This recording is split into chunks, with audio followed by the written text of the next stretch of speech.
and welcome back to my channel. So today we're going to be reviewing a debut novel by Sandeen called This Cursed House. I had never heard of this before, but I did get it in a Nightworms package a couple months ago. It had been on my list to read. It seemed to have really high ratings, and I really liked the New Orleans setting and the premise for this. Let's dive in, read the back of the book, and then we're going to chat all about this one. In the Southern Gothic horror debut, a young black woman abandons her life in 1960s Chicago for a position with a mysterious family in New Orleans, only to discover the dark truth. They're under a curse, and they think she can break it. In the fall of 1962, 27-year-old Gemma Barker is desperate to escape her life in Chicago, and the spirit she has always been able to see. When she receives an unexpected job offer from the Duchamp family in New Orleans, she accepts, thinking it is her chance to start over. But Gemma discovers that the Duchamp family isn't what it seems. Light enough to pass as white, the black family members look down on brown-skinned Gemma. Their tenuous hold on reality extends to all members of their eccentric clan, from haughty grandmother Honorine to beautiful yet inscrutable cousin Fosette. Then the shocking truth comes out. Gemma learns the Duchamps are cursed, and they believe only she can free them. As Gemma wrestles with the gift she's run from all her life, she unravels deeper and more disturbing secrets about the Duchamps. Secrets that stretch back over a century. Secrets that bind her to their fate if she fails. Alright. If you hear like a buzzing in the background, I think they're doing like construction outside of my apartment. I'm really not sure what it is, but it's been going on all morning, so I apologize for that. But I was really excited to read this. I love a New Orleans setting. I think it's one of my favorite settings to read stories for. And I love like a historical setting. And I really love a historical setting, especially when something is marketed as a Southern Gothic. I love Southern Gothic. Unfortunately, I did not find this book to be very Southern Gothic in style. Y'all might disagree with me, but I didn't. And I also didn't really find it set in New Orleans. It's primarily set in a townhouse, or it's primarily set in a large like mansion estate. Miles outside of New Orleans. So, and the vast majority of the plot is contained within that house. So you really only get New Orleans the first couple of chapters when our main character Gemma first arrives in the city. And she goes back to the city a few times, but you really don't get that feel and vibe the way that you do in the first couple pages. First couple pages, too, reminded me very much of Anne Rice's The Witching Hour. I've recently been watching the Mayfair Witches on Netflix, because that's on Netflix now. And while I really greatly despise the book The Witching Hour, I know some of you might disagree with me, I really don't like that book. I think that book's very problematic. But I do love the setting. And I love how New Orleans feels like a character in that story. Ooh, sorry, I had to reset my camera there for a second.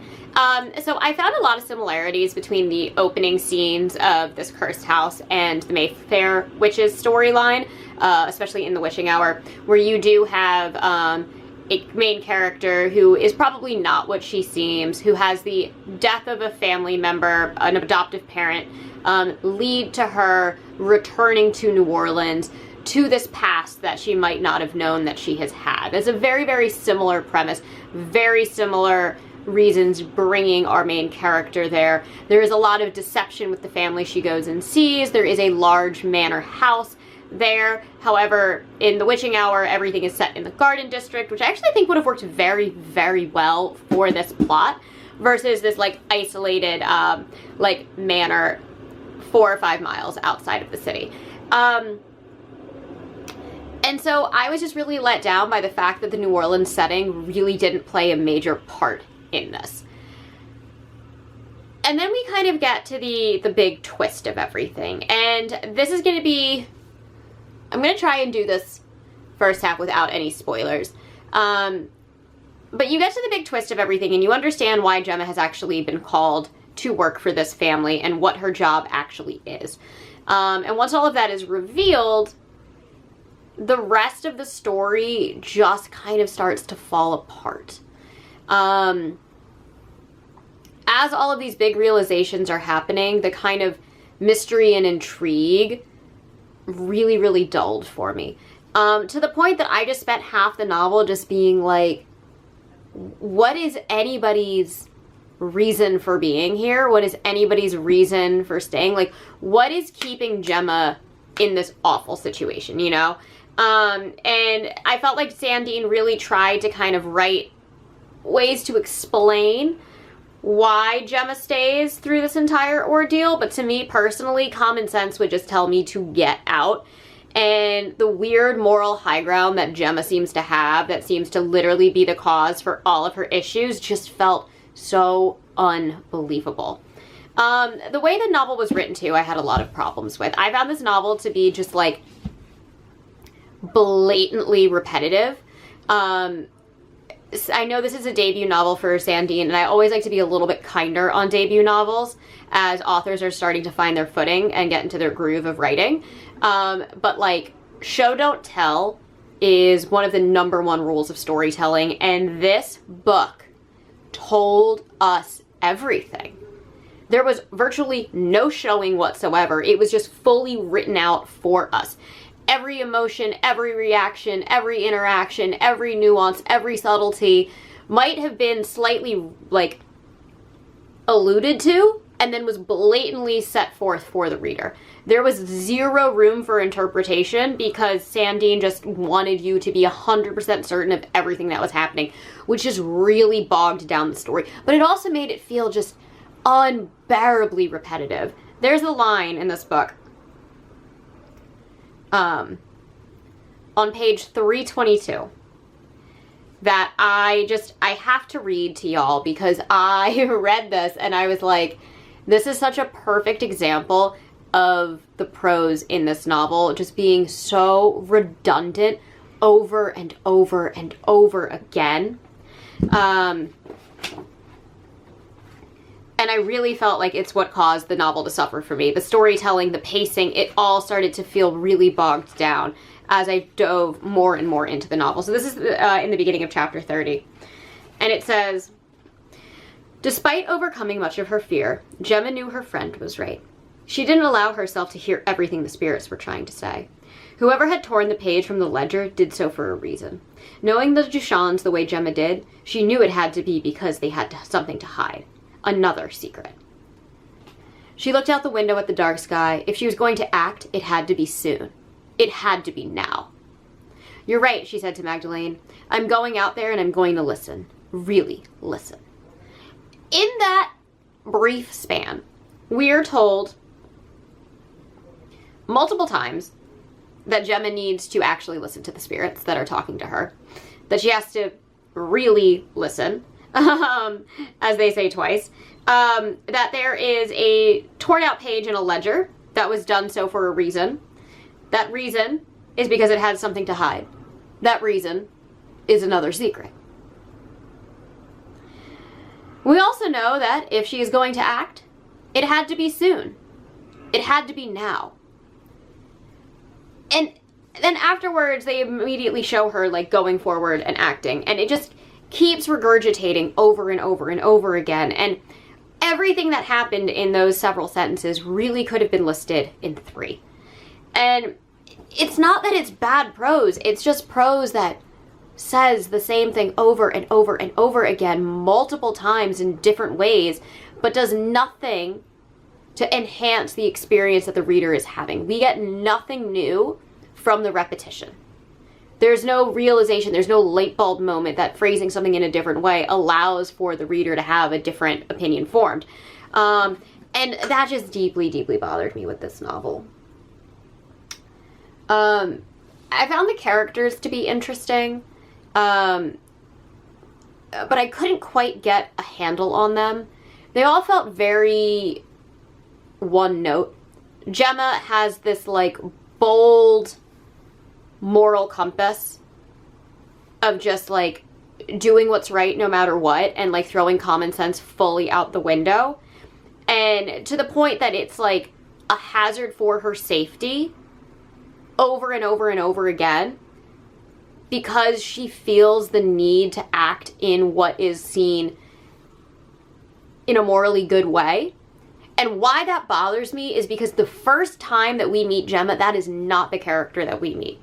We meet a scorned woman who took a pool cue and whacked her boyfriend in the middle of a bar with it because she found out he had knocked up another woman who he was at the bar with. That is what we introduced. That is how we are introduced to Gemma. That character, we never see again.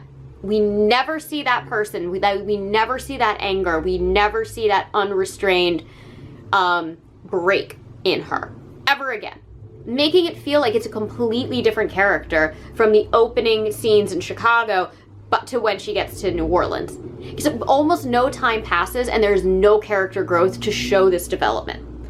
She also goes from seemingly like being somebody who like desperately wants to be accepted by people who like don't like her, which is kind of her whole storyline over and over and over again. It's her one consistent trait. And yet, she never grows and learns from that. She still acts that way, even as the story comes to a conclusion. You know, she does not seem to grow as a character, but she seems to be two very different people from who she was in Chicago and who she was in New Orleans. And the only thing that separates it is literally one train ride. So I had a really difficult time with that. And yes, there is scenes where she's going on about this idea of catharsis and forgiveness with Magdalene, who's her best friend in New Orleans. And it's very sweet, and I understand why it was there, but it does not show a realistic trajectory of growth and development in her character, which is then really not shown at all. You then have Honorine and Simone, who are pretty interchangeable, to be perfectly honest. They're both pretty mean, they're both hypocritical, they're both pretty racist. They both don't really like Gemma, they both only see her as a means to an end. And you could really swap them out, because sometimes one is slightly nicer than the other depending on what motivations they have, but really not that great. You have Fosette, who I just could not tell what her purpose was. She's definitely the tragic figure, and her and Lawrence are definitely the two figures that are there to imitate the gothic cliche subplots. They're kind of like your Madeline and Roderick Usher style characters, which makes sense to the reference. It's very subtle, but it's there, and it's like there's a lot of stuff totally like very subtly nodding at like Edgar Allan Poe and his work, and I appreciate that, but it adds nothing to the story. It really just expands upon how weird this family is. And it's like sad and it's tragic, but again, it adds nothing to the character development at all. Fosette, in my opinion, seems to be the most likable out of all the people in the house, but for some reason, the reader is supposed to like Lawrence more. Lawrence is not a good dude. He's just not. He's doing weird, shady things all the time. He's so horrible to Agnes. Once you learn more about why he's horrible to Agnes, he's just an even worse person. And then you have Russell, who, like, again, he was just kind of there, and I felt like his personality was just to, like, fit into whatever was convenient for the plot at the time. I couldn't really get a pinpoint on if he was a bad guy, if he was scared, if he was secretly a good guy. Like, I don't really know what any of his deal was. And this whole family seems to be so deeply rooted with motivations influenced by their fear that they make all these weird kind of irrational decisions. And it just didn't make sense because they're so desperate, and yet whenever Gemma comes to them and is like, hey guys, if we do this, I might be able to help you break the curse, they're like, no, that doesn't sound right. Wait, I think we're cool. But it just, like, completely, to me at least, butchers the idea of the desperation, because the entire storyline of Lawrence and Fosette and their whole relationship together makes no sense if their desperation isn't as dire as it seems. And so I just think there was a lot of things in this novel that just, like, did not work for me. So this was a 2-star read. It really dragged. The middle was really hard for me to get through. I found it difficult to connect with any of the characters because I couldn't pinpoint who any of the characters were. And they were just there were so many dumb decisions.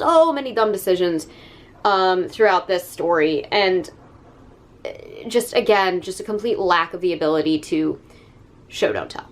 I'm gonna get into spoilers here. I need to talk about some spoilers here. There are some things in this book that I was like, what? What? So we're gonna start off with the big reveal.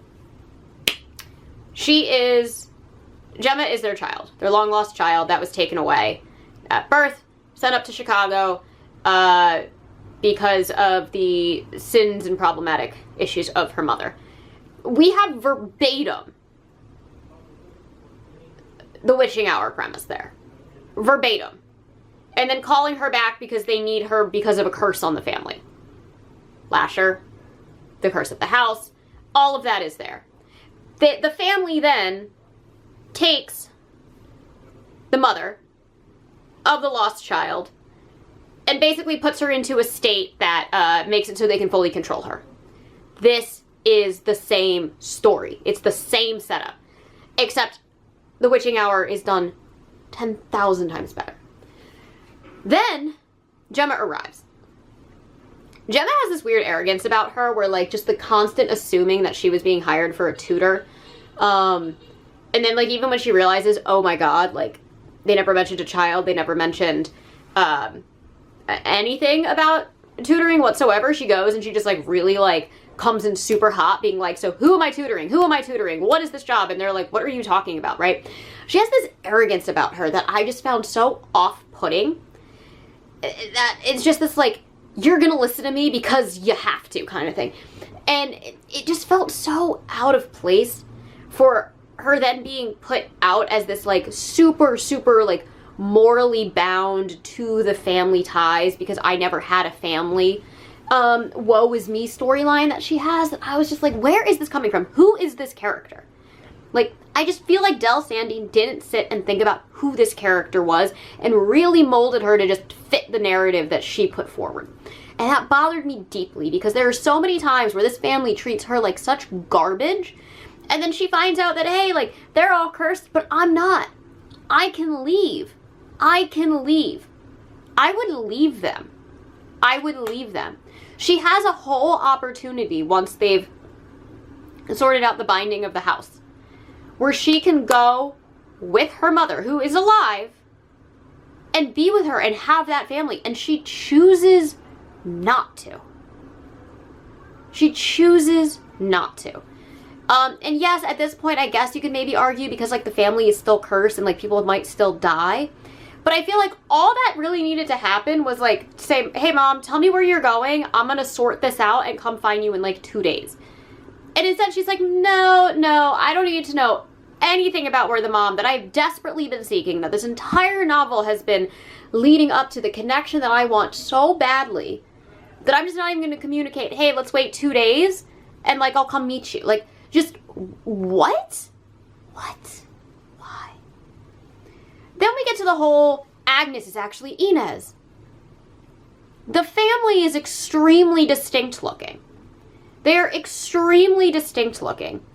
And there is zero doubt in my mind that somebody would come into that house, see the maid, and not immediately see the family resemblance. I understand Gemma not knowing that that's her mom, but I have a really hard time of Gemma not realizing that the maid was related to this extremely distinctive looking family who only kept members in the family who looked like them. This would not work in film.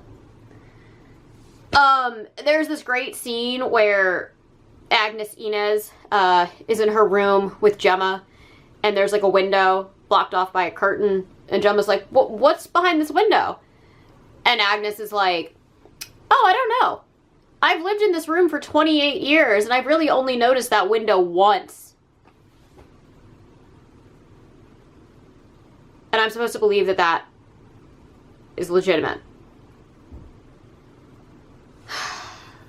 I just didn't get it. The Lawrence and Fosette storyline was weird. Again, I said this earlier in the video, but, like, their whole love affair and the weird, like, child that they have that's born and stillborn and somehow mummified and, like, kept in the foot of the bed.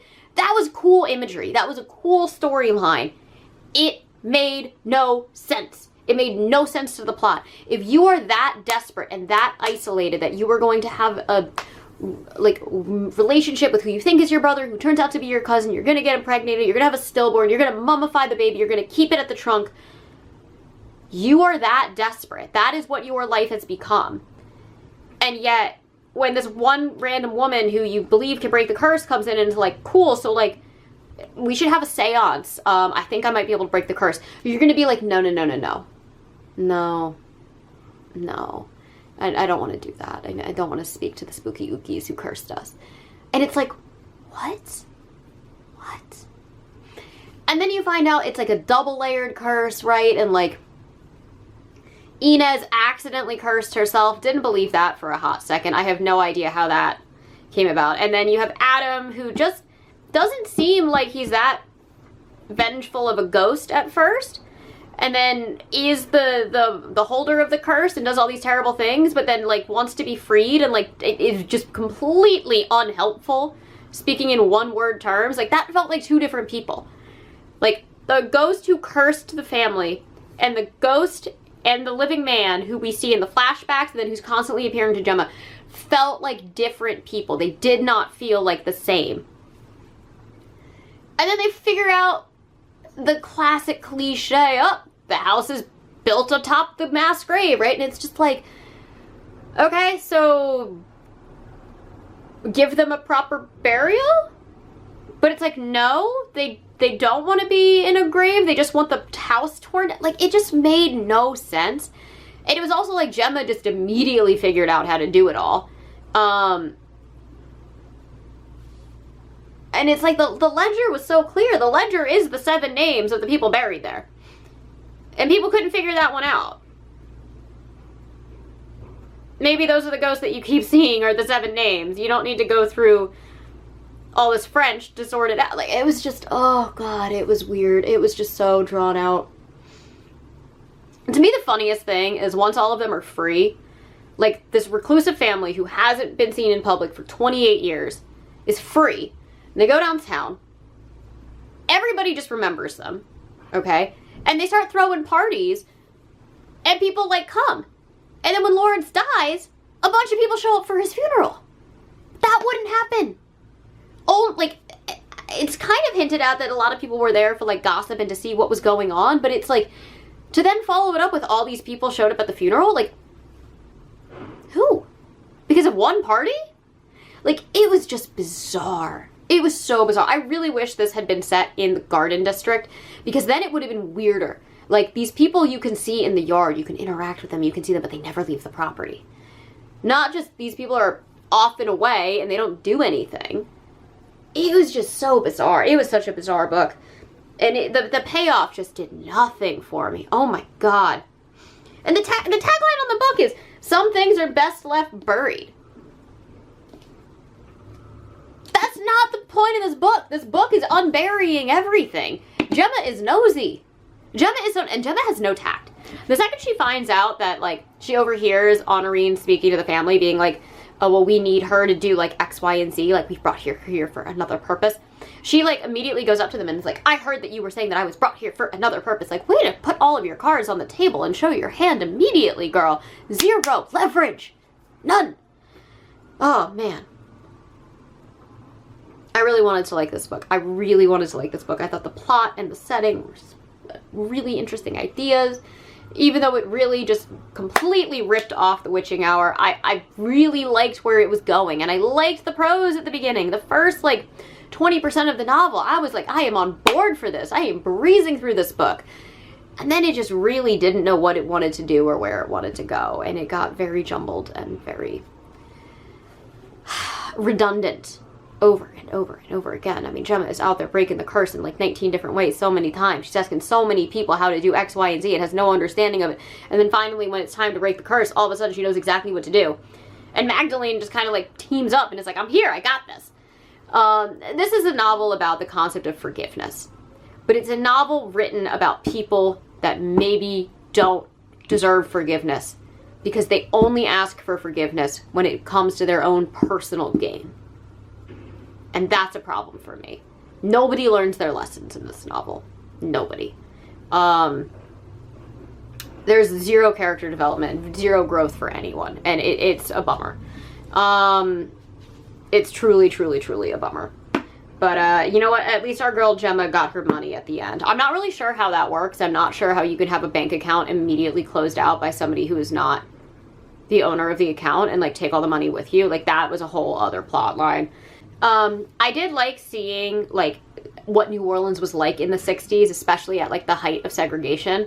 I thought the novel did a really, really good job of kind of explaining the difference between the North and the South, and like still hinting that there were problems with racism in America in both of those places, but showing the vast differences between the two.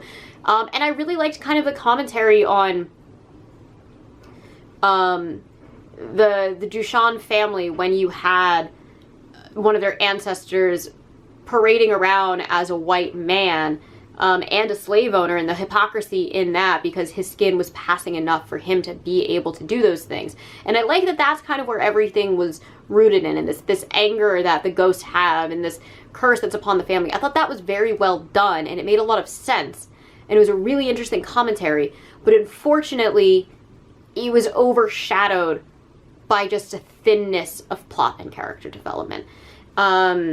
And so that was a bummer for me. That was definitely a bummer for me. 2 stars. 2 stars. I really wanted to like it. Unfortunately, I did not. So let me know what you guys thought of this book in the comments down below. I'm interested with Nightworms because I feel like I know that I'm just going to continue to not say the nicest things about Nightworms. But I just feel like some of the novels that they've been giving us haven't been like heavy hitters recently. And they used to always really introduce me to new authors that I would really quickly fall in love with.